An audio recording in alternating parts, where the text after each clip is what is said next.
Hello everyone, good morning. I am Dr. Prakash Shukla, Senior Homeopathy from Kota Rajasthan. आज का topic है cervical spondylitis.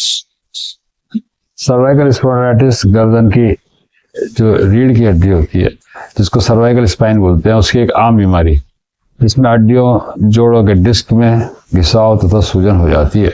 इस लोगों में गर्दन रीढ़ की हड्डियों का अतिरिक्त उभार होकर हड्डी बढ़ जाती है, जिसको हम बोनी स्पर बोलते हैं, ऑस्टियोफाइट्स भी बोला जाता है। इसके लक्षण जो हैं वो गर्दन में दर्द होता है, तेज दर्द, और कंधे में दर्द होगा। तो जो दर्द कई बार बाजू में होकर के और आगे हाथ तक भी चला जाता है, हाथों में झंझनाहट भी होती है, सुन्नपन भी हो सकता है। और दूसरे तरह के दर्द में कई बार सिर के पीछे से दर्द चालू होकर के फिर गर्दन में आता है, और गर्दन घुमाने में दिक्कत होती है। किसी किसी को चक्कर भी आ सकते हैं बहुत ज़्यादा इसकी वजह से। ये इसकी मेन परेशानी, काम करने में दिक्कत है, हर समय सिर भारी रहना, पीछे सिर में दर्द होना, आदमी अपने काम नहीं कर पाता उस वजह से। अब इसके कारण पर आते हैं। कारण में इसमें उम्र बढ़ने पर रीढ़ की हड्डी जो है, उसमें जो गद्दी होती है उसकी डिस्क का सूख जाती है या उसमें ड्राइनेस आ जाती है, तो उसकी वजह से डिजनरेशन हो जाता है।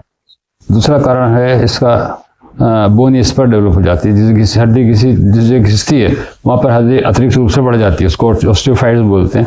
और वो जो बढ़ जाती है तो उसमें सुबह दबाव बढ़ता है, दबाव पड़ने से दर्द हो जाता है। अच्छा, तीसरा कारण है इसका गलत बैठने सोचने की आदत। अगर आप गलत ढंग से बैठते हैं, सिर को आगे झुका कर बैठते हैं, या लगातार मोबाइल के या कंप्यूटर पे सिर गर्दन झुका के काम करते रहते हैं, तो उसकी वजह से भी होता है। गलत पोस्चर सोने में अगर आपका होगा तब भी होगा। ऊंचा तकिया लगा के सोएंगे तब भी दर्द अक्सर हो जाता है। मोबाइल और कंप्यूटर का अधिक उपयोग की वजह से हो सकता है। तनाव गर्दन पे ज़्यादा दबाव अगर होगा तो भी हो जाएगा। टेंशन ज़्यादा लेंगे तो भी हो जाएगा।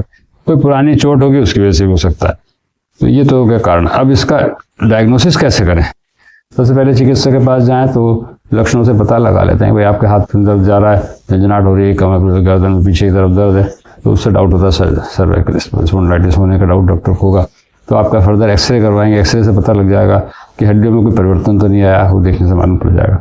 और अगर उसमें नहीं डायग्नोसिस नहीं हो पाता है तो फिर MRI करानी पड़ती है। नसों में स्पाइनल कॉर्ड पर दबाव हो रहा है, नसों में दबाव हो रहा है, वो कहाँ आ रहा हो तो MRI से बिल्कुल क्लियर पता लग जाता है। अब इसका मैनेजमेंट कैसे करें? इसका मैनेजमेंट में लंबे समय तक गर्दन झुका कर नहीं बैठे। मोबाइल या लैपटॉप को आँखों के स्तर पर रखें, है ना, ज़्यादा नीचे नहीं रहे, ताकि लगातार जोर नहीं पड़े।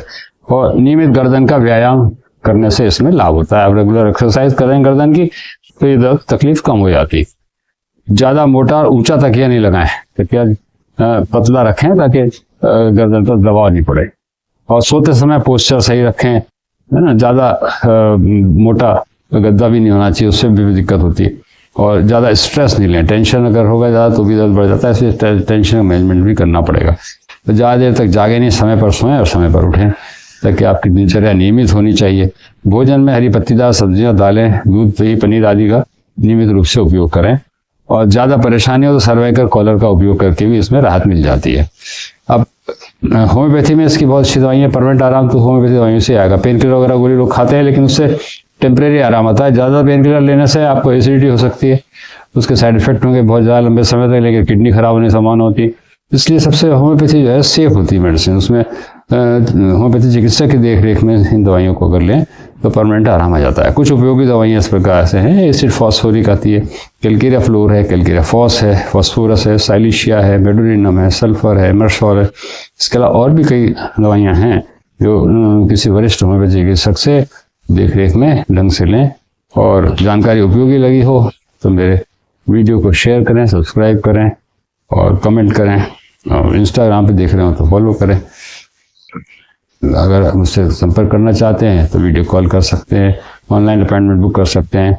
हम दवाइयाँ भी आपके शहर तक भेज देते हैं, हमारे पास सब सुविधा उपलब्ध है। Thank you. आज की वीडियो में इतना ही।